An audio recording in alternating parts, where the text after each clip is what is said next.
अपन ने पहले ये कविता पढ़ी थी हम भारत के भरत। तो आज अपन क्वेश्चन आंसर करेंगे। इससे पहले अपन इसको एक बार और देख लेते हैं। हम भारत के भरत खेलते शेरों की संतान से, कोई देश नहीं दुनिया में बढ़कर हिंदुस्तान से। यानी कि कवि कहता है कि राजा दुष्यंत का जो पुत्र था भरत, जो शेरों के साथ खेलता था, वैसे हम भी इतने साहसी हैं कि हम भी शेरों की संतान के साथ खेलने वाले हैं। कोई देश नहीं दुनिया में बढ़कर हिंदुस्तान से। यानी कि विश्व के अंदर ऐसा कोई देश नहीं है जो अपने देश भारत से बढ़कर हो। इस मिट्टी में पैदा होना बड़े गर्व की बात है, साहस और वीरता अपने पुरखों की सौगात है। यानी कि भारत भूमि की मिट्टी में पैदा होना अपने लिए बहुत ही गर्व की बात है। साहस और वीरता अपने पुरखों की सौगात है। यानी कि अपने साहस और वीरता अपने को किसने दिया है? पूर्वजों ने दिया है। उनकी ये अपने को भेंट है, सौगात है। बड़ी बड़ी ज्वालाओं से कम नहीं यहाँ की चिंगारियां, कांटे पहले फूल बाद में देती हैं फुलवारियां। कवि कहता है कि हमारे चिंगारियां यानी हमारे जो छोटे छोटे बच्चे हैं वो भी एक वीरों से कम नहीं है। कांटे पहले फूल बाद में, यानी कि हमारे यहाँ के पौधों की भी परंपरा रही है कि पहले उनमें कांटे आते हैं और बाद में उसमें सुंदर फूल खिलते हैं।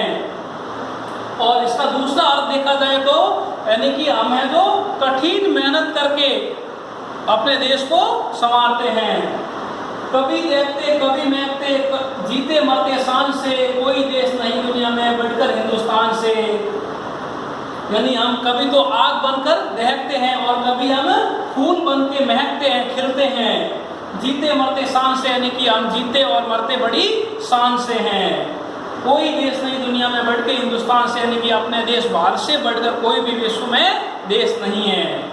कूद समर में आगे आए जब भी हम ललकार ने, उंगली दांतों तले दबाई अचरज से संसार में। यानी कि हमारे वीर पुरुषों ने जिस प्रकार से युद्ध किए हैं और उनके युद्ध को देखकर जिस प्रकार संसार ने देखा है तो उन्होंने आश्चर्य किया है। सदियों से बनते आए हैं हम बनने इतिहास के, त्याग और बलिदान हमारे व्रत है 12 मास के।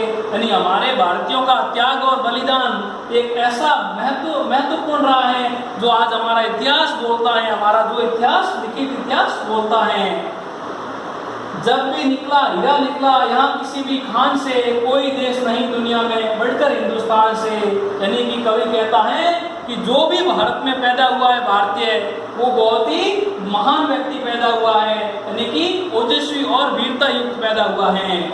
और कोई देश नहीं दुनिया में बढ़कर हिंदुस्तान से, यानी कि अपने देश भारत से बढ़कर कोई भी देश ऐसा नहीं है। संसार के अंदर इतना महान देश नहीं है। यह धरती जो माँ है अपनी, हमें जान से प्यारी है। हर बालक के जिम्मे इसकी चौकस पहरेदारी है। तो कवि क्या कहता है कि ये धरती जो अपने को माँ, जन्म देने वाली माँ होती है ना, उससे भी प्यारी है ये अपनी धरती, हमें जान से प्यारी है। हर बालक के जिम्मे इसकी चौकस पहरेदारी है। यानी कि अपनी जो जान है, जीवन है, उससे भी ये अपनी माँ अपने को प्यारी है। और हर बालक, यानी कि आप बच्चे हो ना, तो अपन सब इस धरती माँ के बच्चे हैं, तो अपनी सबकी जिम्मेदारी है ये हम इसकी रक्षा करें, पहरेदारी करें। बोलो मेहनत खूब करेंगे, कठिन परीक्षा आई है, माँ का दूध पिया है जो सौगंध उसी की खाई है। यानी कि अपन सबको यही बोलना है कि अपन सब अच्छी मेहनत करेंगे और ये अपनी एक परीक्षा की घड़ी है। माँ का दूध यानी कि इस धरती का ही अपने अन्न जल खाया है, यानी कि इसी पे अपने खान पान किया है। सौगंध उसी की खाई है, यानी कि उसी की हमको सौगंध यानी कसम खा के यह कहना है कि हम ईमानदारी से काम करेंगे। इसी उम्र में परिचय पाले हम श्रम से, बलिदान से। यानी कि आपकी ये छोटी सी उम्र है, इसी में आपको समझ में आ जाना चाहिए कि अपने को माँ की सेवा करनी है, ईमानदारी से काम करना है। यानी कि अच्छा श्रम यानी मेहनत करनी है, बलिदान यानी कि माँ के लिए पूरा अपना सर्वोच्च अपना माँ के लिए न्योछावर कर देना चाहिए अपने को। कोई देश नहीं दुनिया में बढ़के हिंदुस्तान से। यानी कि विश्व के अंदर ऐसा कोई देश नहीं है जो अपने भारत की बराबरी कर सके या अपने देश भारत से श्रेष्ठ हो। कविता रीड कर ली है हम भारत के भरत। अब इसके हम क्वेश्चन आंसर देखेंगे। सोचे और बताएं भरत किससे खेलते थे। तो आपको इसमें क्या लिखना है कि भरत किससे खेलते थे, पुरखों की सौगात क्या थी, हमें जान से प्यारी क्या लगती है। तो ये आप जब कविता अच्छी तरह से पढ़ोगे, रीड करोगे ना, तो याद करोगे, तब ये सब आप आराम से उत्तर दे पाओगे।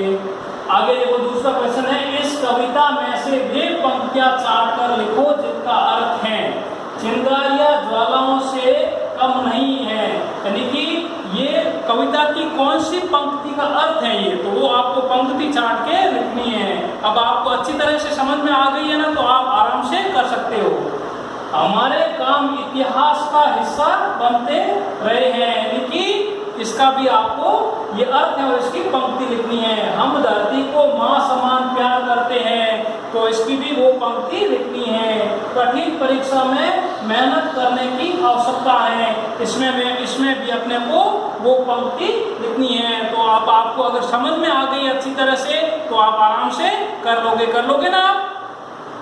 क्वेश्चन नंबर 3, हमारे लिए सबसे अधिक गर्व की बात मतलब क्या बात है। आगे देखो क्वेश्चन नंबर 4, फुलवारियों से हमें क्या क्या मिलता है। क्वेश्चन नंबर 5, कविता में हमारे कौन से व्रतों की बात कही गई है। ये सब बातें कहाँ, जो आपने पहले कविता पढ़ी थी उसी में से ये सब कुछ दिया हुआ है।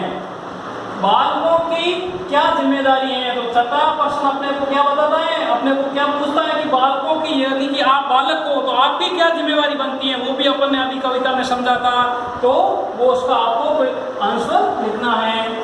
आगे देखो 7वां, इतिहास के पन्नों में लिखी हुई कौन सी बातें हैं, यानी कि कवि ने क्या बताया था कि हमारा नाम है जो इतिहास में आज लिखा हुआ या अमिट है, यानी कि हमारे पूर्वजों ने क्या क्या काम किए थे जो आज इतिहास में आज भी जीवित हैं, तो वो आपको वो बातें भी इसके आंसर में लिखनी है। क्वेश्चन आंसर भी करोगे। धन्यवाद।